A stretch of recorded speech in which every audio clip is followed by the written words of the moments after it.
Kraft presents The Great Gildersleeve. Yeah.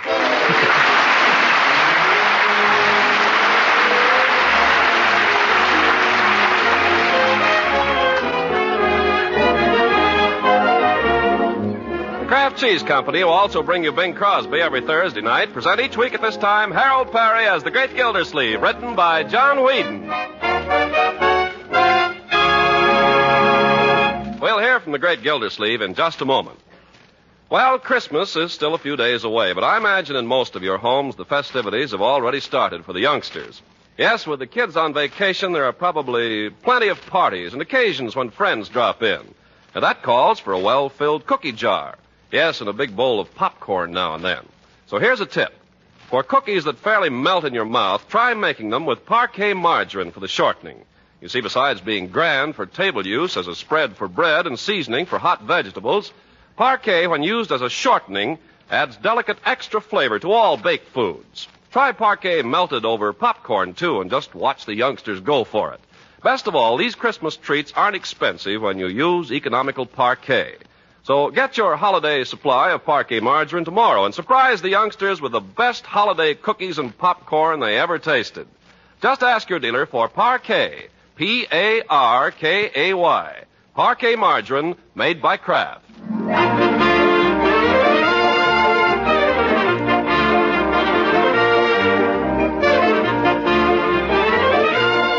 Now let's join our friend, the Great Gildersleeve. With December almost gone, he's been working like a beaver the past few days trying to get out the annual report of the Water Department.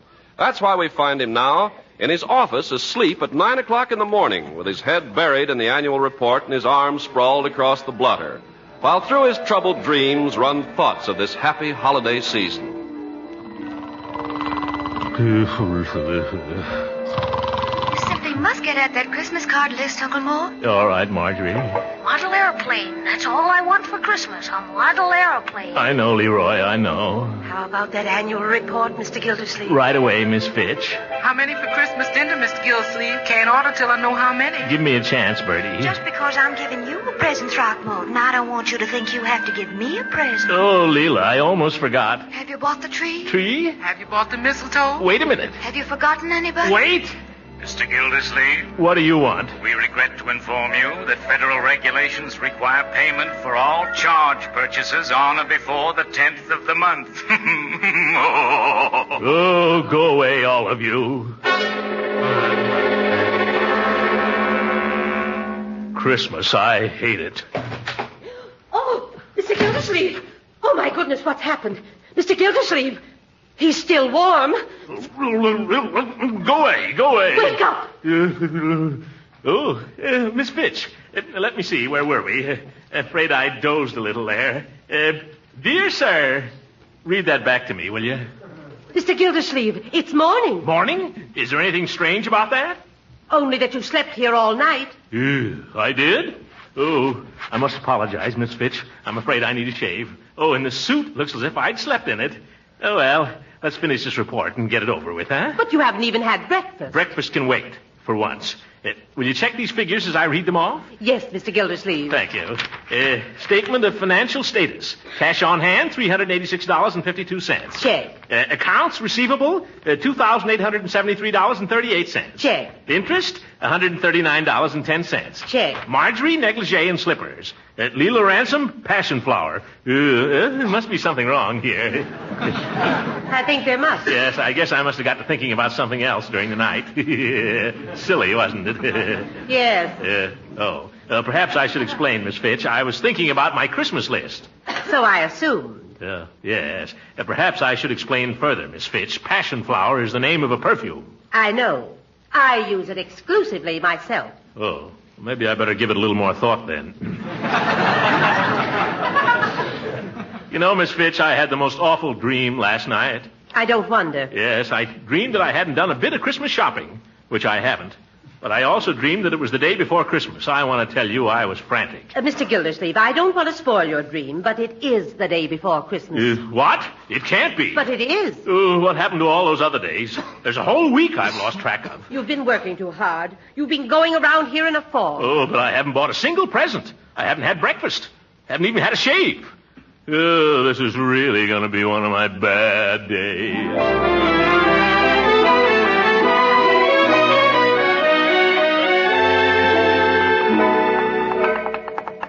Come right in, Mr. Gildersleeve. You're next. No waiting. Good morning, Floyd. Gee, Mr. Gildersleeve, you look like the grapes of wrath. Yes, I had a hard night last night, Floyd. What happened? Did you run into some friends? No, I worked all night at the office. That's what they all say. I told you, Floyd, I worked all night at the office. Okay, you worked all night at the office. I haven't had any breakfast either, so let's skip the conversation and make it a quick shave. All right, Mr. Gildersleeve, if that's the way you want it, that's the way it'll be. This is one place where the customer is always right. That's fine. If a man comes in here and doesn't feel like talking, that's all right with me. I can take a hint. Good. One thing I know how to do is hold my tongue. Good. I'm not like some barbers. You go into their shop and they talk your ear off from the time you get into the chair to the time you get out of it. Good. I want people to feel they can come in here and just relax and not have to listen to a whole lot of stuff. Fine. Not that I haven't got my troubles like everybody else, but I keep them to myself. Good. Now, like last night, I came home after a long day and my wife had dinner waiting for me, ham hocks and sauerkraut. So we had that and some apple pie, and after dinner I took off my shoes and turned on the radio. I was just getting comfortable, and my wife's sister calls up. And what do you think she wants? Come right over and play pinochle. Well, if you know my wife's sister. So I said to my wife, I said, nothing doing. I said, I'm all set here, I'm comfortable, and right here is where I'm staying. Good. I said, you couldn't move me out of here with a 10-ton truck. So we went over and played pinochle for a while, and then come in, Judge, come in. Just finishing up with Mr. Gildersleeve here. He hasn't even started on me yet. Why, I'll have you shaved in 2 shakes. See that you don't, brother. I thought I'd find you here, Gildersleeve. How are you, Judge? What's on your mind? I just dropped in to serve notice on you, Gildersleeve, that after your recent performance, I'm not giving you any remembrance this Christmas. And please do not embarrass me by giving me any. Good day. Good day. Wait a minute. I don't know what you're talking about, Horace. I haven't seen you in a week. I've been very busy. Yeah, I'll say you've been busy. Busy over at Mrs. Ransom's. Judge, I haven't even had time. Don't deny it. The minute I told you I'd bought a ring, you went scurrying over there to try to cut me out. Was that the act of a friend? Well, Judge, the best laid plans of mice and men gang after Glay. Yeah, that's Scotch. What's the matter? Did she turn you down? Wouldn't you like to think so? Well, she didn't. She merely asked for time to consider. It's the same thing. If she considers it, she won't do it. When is she giving you her answer, Judge? As soon as she gets back from Savannah. Savannah? Now, that'll show you how innocent I am, Judge. I didn't even know she was going to Savannah. Now, don't try to give me that. You know as well as I do that she's going home to see her brother. On my word, Judge, I told you I've been busy this week. I haven't seen anybody. I don't know what your game is, Gildy, but this time it isn't going to work. I know all about Leela's plans, and I intend to be out at that airport today at 12 sharp to see her off. So do I, Judge, and thanks for the tip. 12 o'clock at the airport, is it? Well, if it hadn't been for you, I might have missed saying goodbye to her. Yeah. Gildersleeve, I've borne a lot from you, but this is the last straw. You now place me in the unpleasant position of having to ask you hereafter to do me the favor not to speak to me. Oh, anything for a friend, Judge. You know that. Floyd, Merry Christmas. Bye, Judge. Same to you. Floyd, get going. I got a lot of ground to cover between now and Christmas.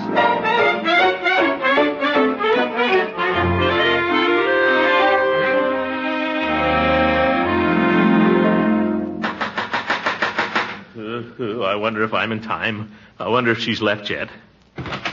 Leela, have you left yet?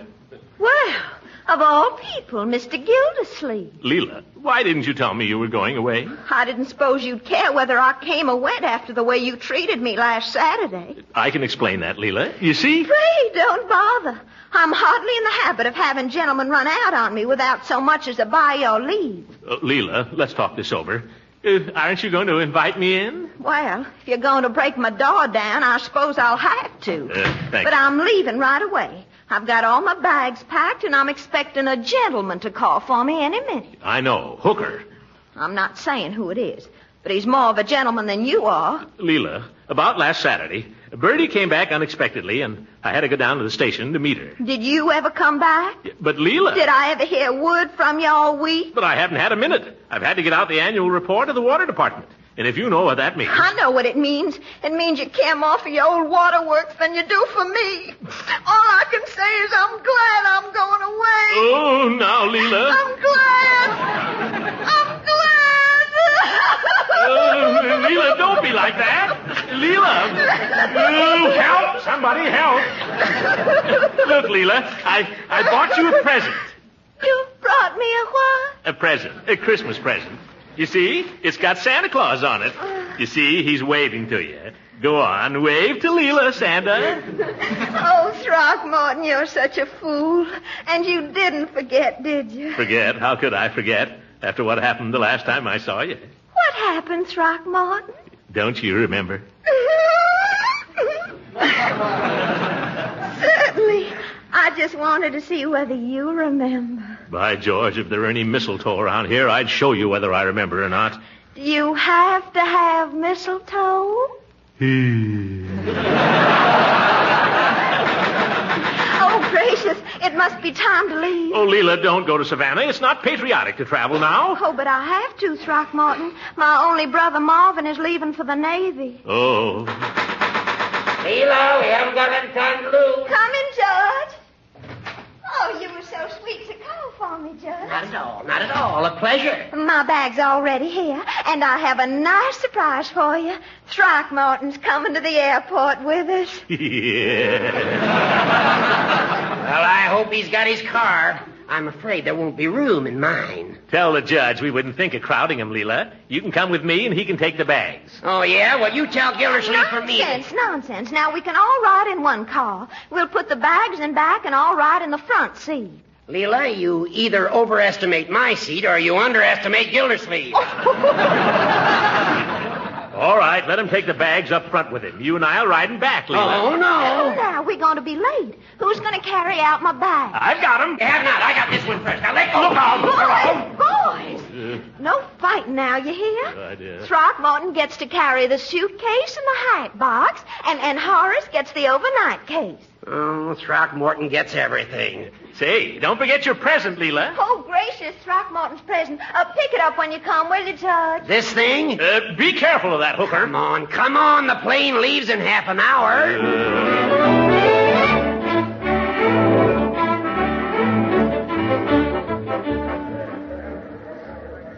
Flight 37 to Savannah. All passengers aboard, please. That's you, Leela. That's your plane. Oh, my goodness, I'm so excited. You know, I've never been in a flying machine before in my life. I've got a good notion to come with you, Leela. Oh, I wish you could. Yeah, I think I'll stow away on the plane. I'll bet you would, too, Throckmorton. That blimp? There isn't room to stow him away on the B-19. No, look here, Hooker. Boys. This is Christmas Eve. Peace on earth, goodwill toward man. Well, he started it. I don't care who started it. I want you both to promise me one thing before I go. What's that? Promise me you'll both be friends while I'm gone. Come on now, shake hands. Shake hands, Throckmorton. Come on. Well, all right. That's better. Now you write to me every day, you hear? I will, Leela. I'll write twice a day. So will I. No, you won't. I will, too. Now. Oh, you're so impulsive, you boys.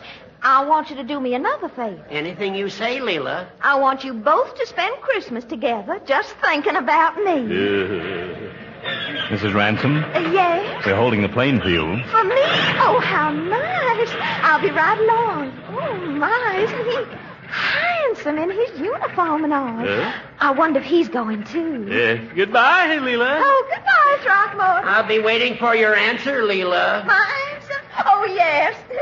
Now, remember, you two, you're going to be good friends, and don't you dare open your present till Christmas, you hear? Mrs. Ransom, the plane is waiting. Oh, my goodness. I'm in such demand here, I hardly know what I'm doing. Just come with me, please. With you? Oh, you know, Captain, this is my first trip on a flying machine. Captain, I'll bet he's not even a sergeant. Have a pleasant trip, Leela. Yes, she will.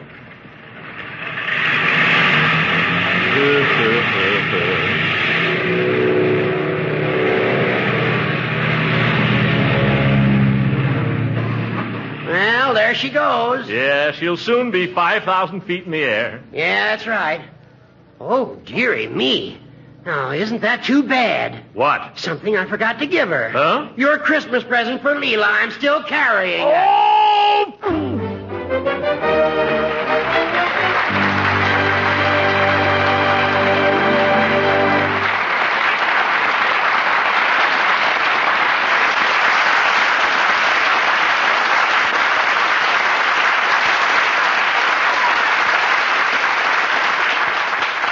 The great Gildersleeve will be with us again in just a few seconds. You know, nowadays, it's really a homemaker's duty to see that her family gets the right kind of foods. Yes, and it's just as much her duty to keep her food budget in line. Well, there's one important food that helps you do both these jobs. And that food is economical Parquet margarine, the delicious, nutritious spread for bread made by Kraft.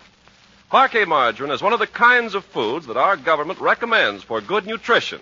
That's because it's so wholesome and nourishing. Actually, Parquet is one of the best energy foods you can serve.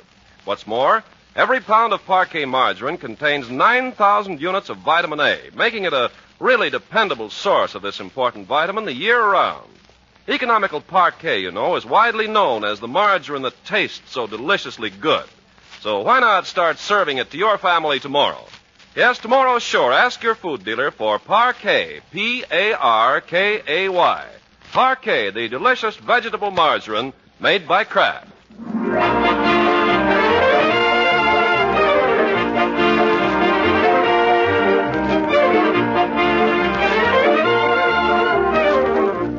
Now let's see what's happened to the great Gildersleeve.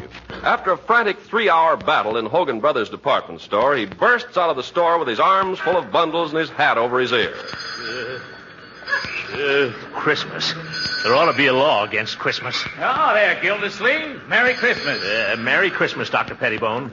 If you see anything the matter with me, please keep it to yourself till after the holidays. But you're looking fine, old man. I was going to remark on it. Oh, do you think so? Never saw you looking better. Maybe those old arteries are beginning to soften for a change.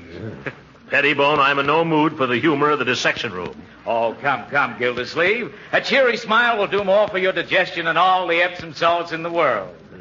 Come on, Gildersleeve. Let me hear you say ha-ha.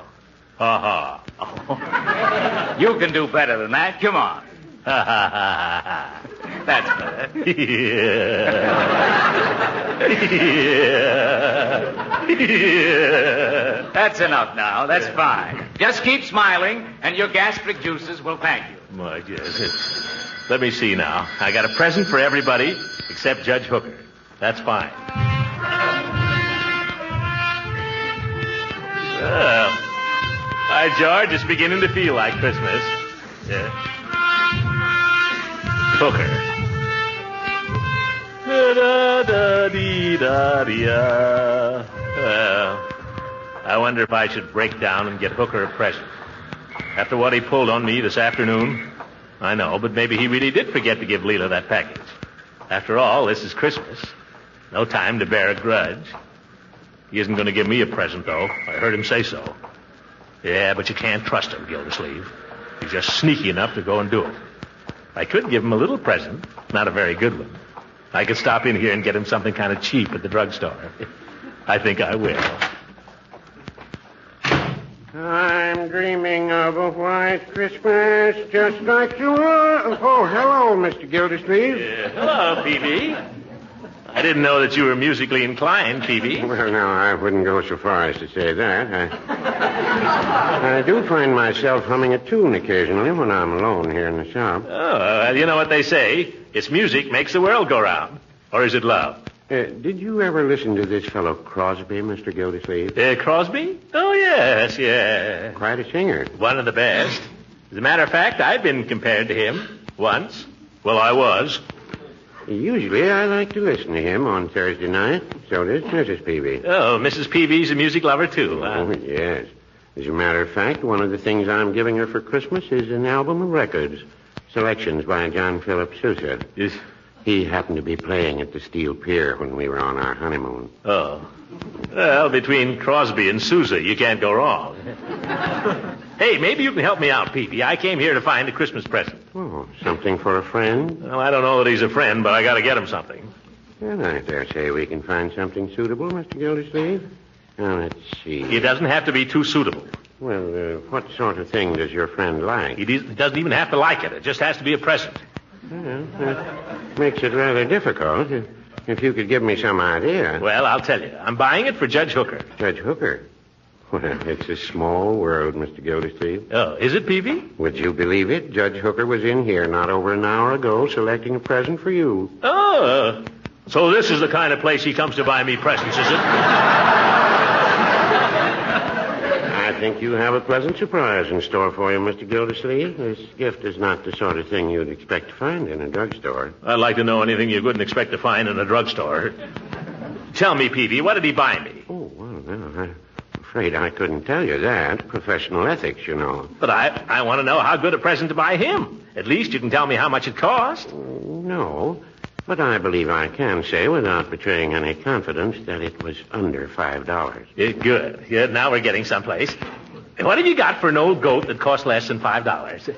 Well, I've got a special on a fountain pen set here. You see, it says double-barreled, self-filling, iridium point, streamlined lucite case, special patented clip, indestructible, guaranteed to last till eternity. Is it any good? It's all right. You can't expect everything for $3.98. Yes. Well, you say it's guaranteed to last till eternity. Well, how long is that? 10 years? Well, no, I wouldn't say that. 5 years? If you don't drop it. Of course, if you don't care for the fountain pen, I have other things. I have an 8-day clock here, but the thing about that is... I know. You have to wind it too often. Now, I'll take the fountain pen. May not last forever, but neither will Hooker. I suppose you'd like it wrapped as a gift. Wrapped as a gift? What does that mean? Take the price tag off. Oh, yeah. Wait a minute. Does this pen cost more than the present the judge is giving me or less? Well, the pen is slightly more expensive. Then leave the tag on it. I'll just take it as it is. Charge that, will you, Peavy? Hogan Brothers got all my money. Well, glad to, Mr. Gildersleeve. I hope you have a Merry Christmas. Same to you, Peavy, and the same to Mrs. Peavy.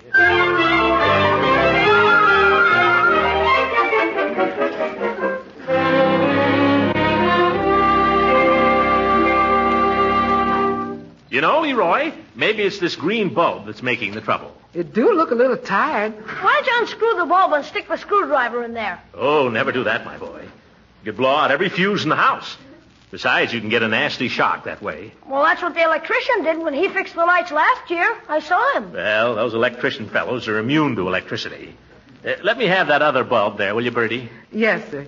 You know, Mr. Gildersleeve, when my vacuum cleaner starts acting up, I got a sure cure for it. Well, a vacuum cleaner is not like a light circuit, Bertie. Well, maybe not, but to me, all them electrical things is about the same. Goes in there and comes out here, and you better stay out of the way.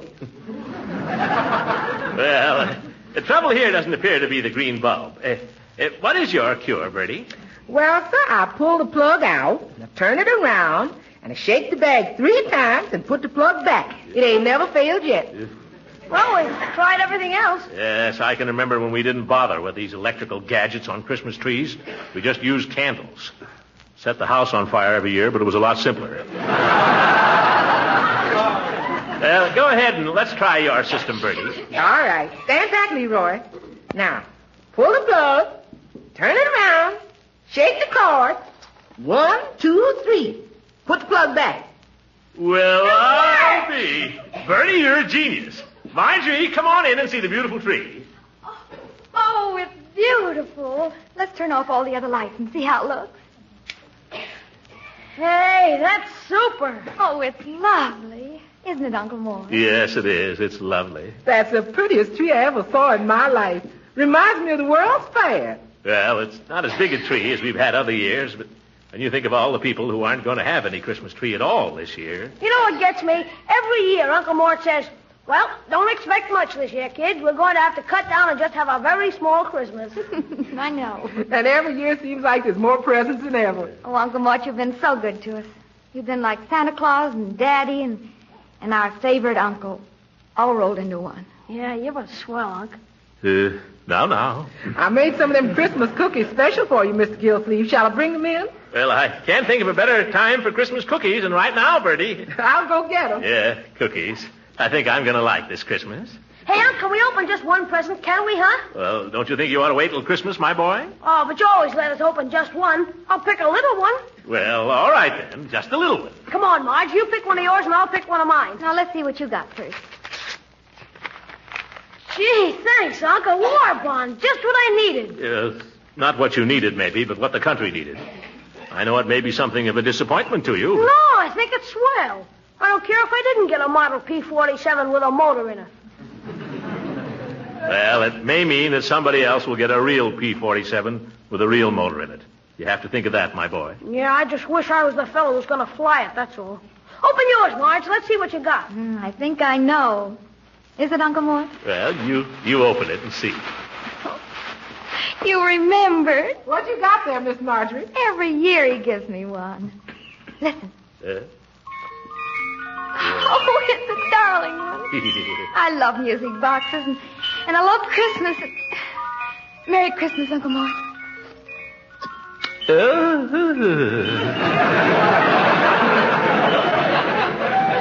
Merry Christmas, my dear. Who's that? I'll go. Maybe it's Santa Claus. Well, for goodness sake, come in, Judge. Good evening, Bertie. Merry Christmas. Merry Christmas to you, Judge. Hello, Leroy. Hi. Hello, Marjorie. Merry Christmas, Judge. Would you be good enough to ask your uncle, Marjorie, whether he's in? Ask the judge whether he's blind. Oh, so that's your attitude. Well, you may recall, Throckmorton, that we gave a certain lady our promise that during her absence we would be friends. Yes, I recall it vaguely. Well, I, for one, am a man of my word. It's customary for friends to exchange tokens this holiday season. For that reason, and for no other, I have brought you a slight gift. Here. Oh. Well, now that you mention it, I have one for you. There.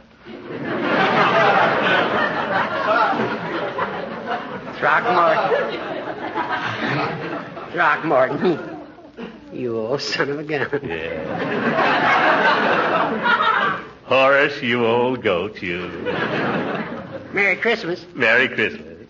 By George, now it is a Merry Christmas. Throckmorton, what do you say we open each other's presents, huh? Okay. Let's do it. I just can't wait. Oh. That everlasting fountain pen. Ooh, that 8-day clock.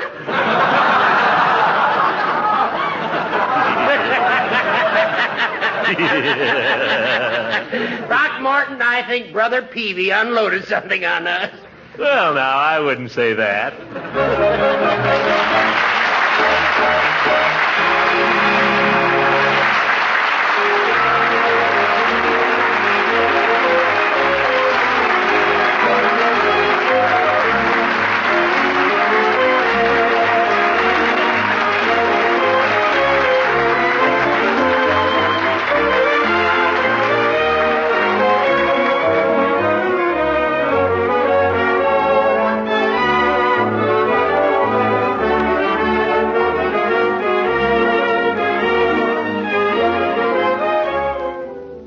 On behalf of the Kraft Cheese Company and the cast of our program, I'd like to wish all of our listeners a very Merry Christmas and the happiest possible New Year. There are many of us for whom it'll be difficult to be merry this Christmas, with loved ones far away and families divided. But let's try to keep up the Christmas tradition for the sake of the men who are fighting to preserve it. And to those men also fighting in foxholes and slit trenches, on the sea and in the air, north, east, south, and west, we also send our Christmas good wishes. God bless you all. Good night, everybody. Original music heard on this program was composed and conducted by Billy Mills. This is Ken Carpenter speaking to the makers of Kraft Cheese and inviting you to tune in again next week for the further adventures of the great Gildersleeve.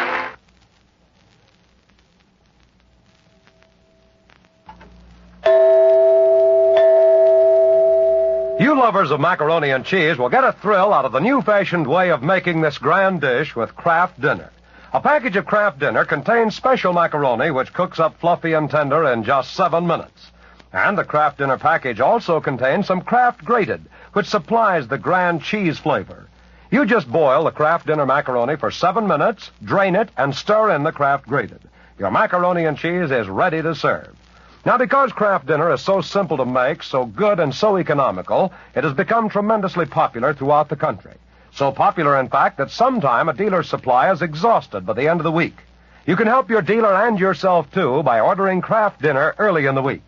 Then you'll have it on the pantry shelf ready for grand macaroni and cheese you cook in 7 minutes. This program reached you from Hollywood. This is the National Broadcasting Company.